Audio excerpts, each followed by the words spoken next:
Hello बच्चों, आपका ज्ञान ट्यूटोरियल में स्वागत है।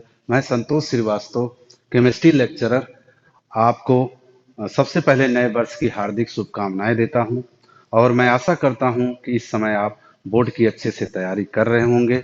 समय बहुत कम बचा है, लेकिन कहते हैं मन के हारे हार और मन के जीते जीत। तो जो भी समय बचा है बच्चों, आप अच्छे से केवल रिवीजन करिए और समय अभी भी बहुत सफिशियंट है जिसमें आप अपने रिवीजन अच्छे से करिए। प्रैक्टिकल के बारे में आप बिल्कुल चिंता मत करिए। हम आपको एक दो छोटे वीडियो भेज रहे हैं जिससे आपका वाइवा अच्छे से अच्छा होगा। आज हम लोग का टॉपिक है सॉल्ट एनालिसिस।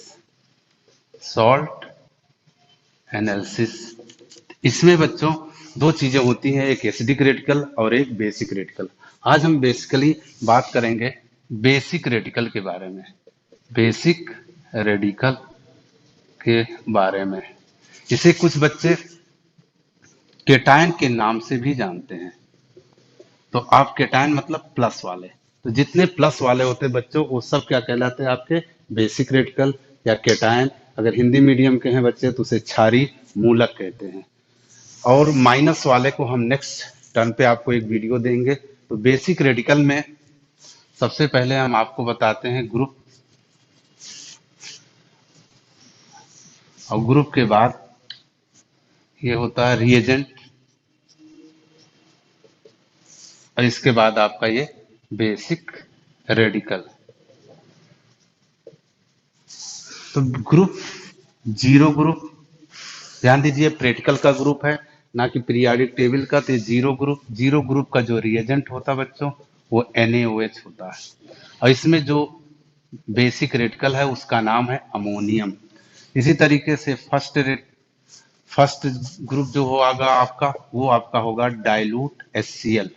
डाइल्यूट HCl, इसमें कौन कौन आता है, Pb, Ag, मरकरी। इसमें Hg भी लिखते हैं या इस तरीके से भी लिखते हैं, दोनों का है। ये अस वाला है, आपको याद होगा बैलेंसी जो है मरकरी पे 1 भी होता है 2 भी होता है। ये दोनों एक ही चीज है, इसे हम बोलते हैं मर्क्यूरस। इसमें जो अक्सर प्रैक्टिकल में बच्चों दिया जाता है उस पे हम टिक कर दे रहे हैं। इसके बाद हमारा आता है सेकंड ग्रुप। सेकंड ग्रुप में हम यूज करते हैं H2S एंड इसके रिएजेंट, इसमें बहुत ज्यादा रिएजेंट है, जैसे कापर है, CD है, SN है 2+ SN 4+, SB है that is called antimony, arsenic, mercury mercuric वाला होता है। इसके बाद हम लोग थर्ड ग्रुप में आते हैं। थर्ड ग्रुप में होता है बच्चों NH4Cl के प्रेजेंस में NH4OH एक्सेस क्वांटिटी में मिलाते हैं। इसमें है आपका एल्यूमिनियम 3+, क्रोमियम 3+, और Fe3+। फोर्थ ग्रुप है आपका H2S, और इसमें है फोर्थ लोग हैं निकिल, कोबाल्ट, जिंक, और आपका बच्चा मैग्नीज। इसके बाद फिफ्थ ग्रुप है वो आपका है अमोनियम कार्बोनेट, और इसमें है कैल्शियम, स्ट्रोंशियम और बेरियम।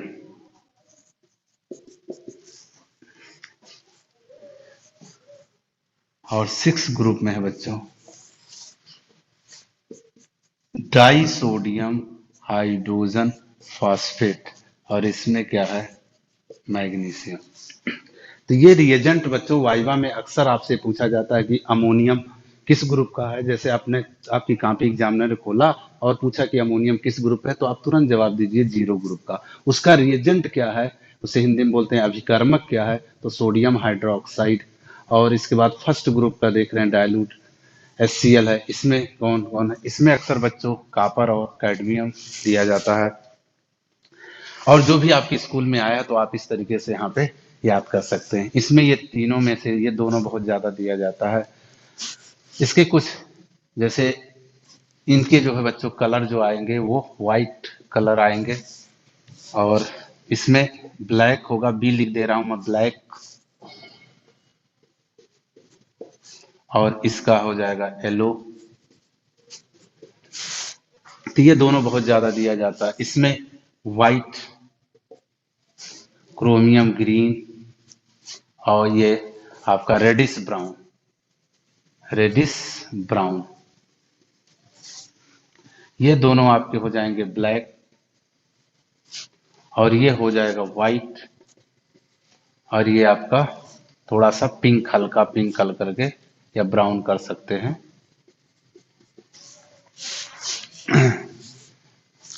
और इसके बाद ये इसका पूरा आल जितने भी हैं वाइट कलर का, और ये भी क्या होता है वाइट कलर। तो यहाँ पे आपको एक आइडिया मिल जाता है। तो प्रैक्टिकल कैसे किया जाता है, जैसे आपको अगर बेसिक रेडिकल का प्रैक्टिकल दिया है और आपको सॉल्ट मिला तो आपने सॉल्ट लिया और उसमें तुरंत क्या डाल दिया NaOH। अगर अमोनिया की स्मेल आती है तो जीरो ग्रुप प्रेजेंट है, उसको आप कंफर्म करिए जैसा भी आपके स्कूल में लिखाया गया। अगर वो नहीं है तो आप आएंगे फर्स्ट ग्रुप में।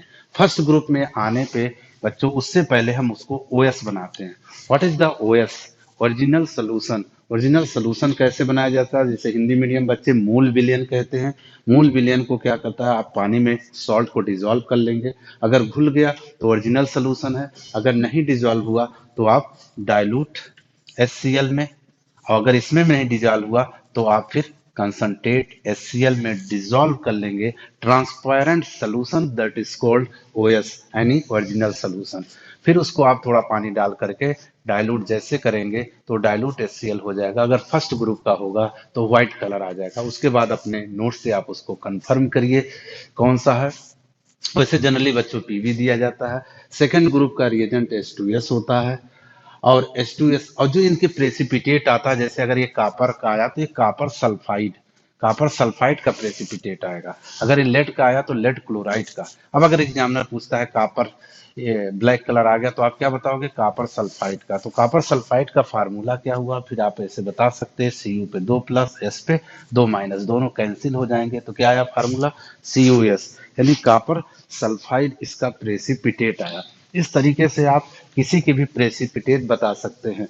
जैसे आप अगर आ गए इसमें NH4OH, तो अगर एल्यूमिनियम का व्हाइट प्रेसिपिटेट आया है तो एल्यूमिनियम हाइड्रोक्साइड का AlOH का होल थ्राइस, क्रोमियम का क्रोमियम CrOH का whole thrice, ferric ferric FeOH का होल थ्राइस।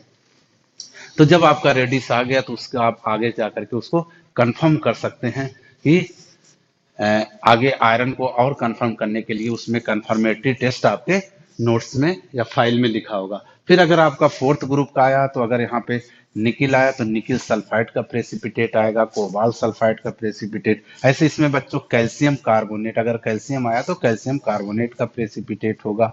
इसी तरीके से इसमें मैग्नीशियम का, इसका जो रिएजेंट है बच्चों डाई सोडियम हाइड्रोजन फॉस्फेट है।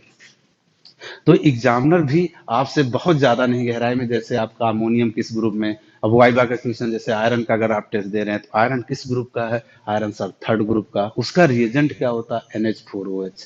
बस यही सब आपसे पूछा जाता है। जब आप इसके बेसिक रेडिकल पता कर लेंगे, नेक्स्ट वीडियो में हम आपको एसीटेट बता देंगे, तो उस तरीके से आप दोनों का फार्मूला बना देंगे। उसके बाद आपको सॉल्ट पता चल जाएगा। जैसे अगर आपने बाई चांस यहाँ पे Fe आपने रेडिकल में फाइल कर लिया, जब हम आपको एसिडिक रेडिकल पता समझाएंगे तो आप मान लीजिए Cl पा गए, तो Cl और दोनों मिला देंगे तो ये हो गया FeCl3।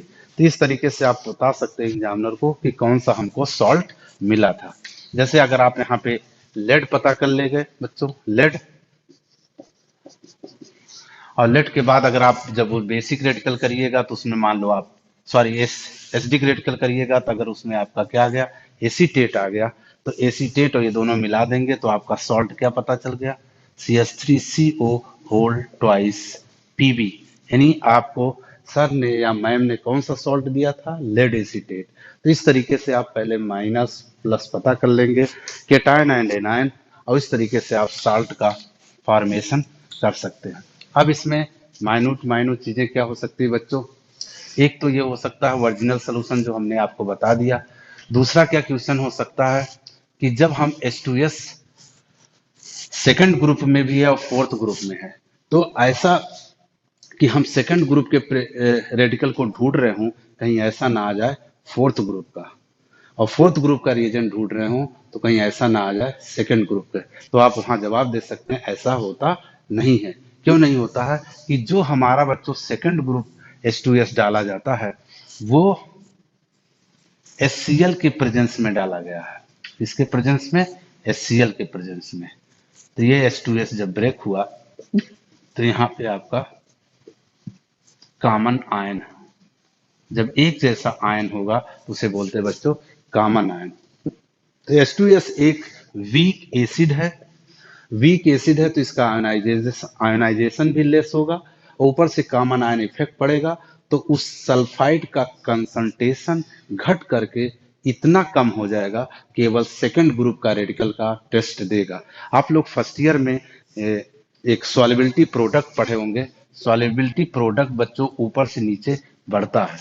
तो सॉल्युबिलिटी प्रोडक्ट की अगर हम बात करें तो सेकंड और फोर्थ में किसकी ज्यादा होगी? फोर्थ की। तो अगर फोर्थ की ज्यादा है तो फोर्थ का जो सल्फाइड का कंसंट्रेशन ज्यादा होना चाहिए, और सेकंड का सल्फाइड का कंसंट्रेशन लेस होना चाहिए। देखिए ऐसा अरेंजमेंट किया गया है कि कॉमन आयन लगने से उस सल्फाइड का कंसंट्रेशन इतना रिड्यूस हो जाता है, इतना कम हो जाता है, केवल सेकंड के ग्रुप का ही रेजेंट या रेडिकल प्रेसिपिटेट होंगे, ना कि फोर्थ में। और फोर्थ ग्रुप में जब बच्चों H2S डाला जाता है तो किसके प्रेजेंस में डाला जाता है? NH4OH।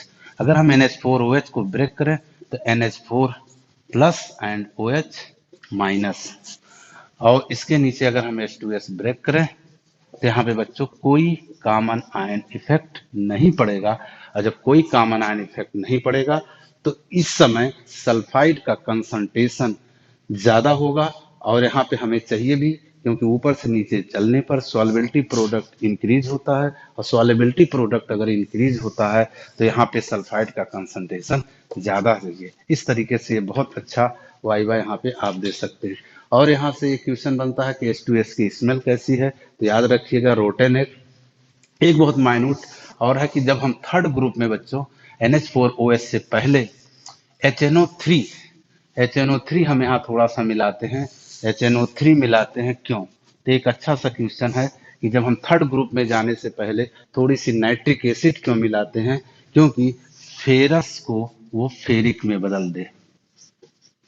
ऐसा क्यों? क्योंकि अगर फेरस को फेरिक में नहीं बदलेगा तो फेरस हाइड्रोक्साइड का प्रेसिपिटेट आ जाएगा, और फेरस हाइड्रोक्साइड का जो प्रेसिपिटेट होगा वो ग्रीन होगा, और जिसमें हम फेरस हाइड्रोक्साइड का आएगा और हम क्या समझने लगेंगे? ग्रीन। इसलिए एक दो बूंद नाइट्रिक एसिड मिलाई जाती है थर्ड ग्रुप से पहले। इस तरीके से बच्चों बहुत कम समय में मैंने आपको बेसिक रेडिकल का एक वाइवा का क्वेश्चन एक्सप्लेन कर दिया, जिससे आपको याद करने में क्या हो, आसानी हो। और नेक्स्ट वीडियो में हम आपको SD क्रिटिकल देंगे। थैंक यू, और अच्छे से पढ़ते रहिए।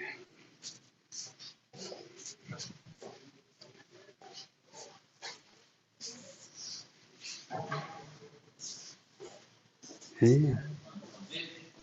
हाँ।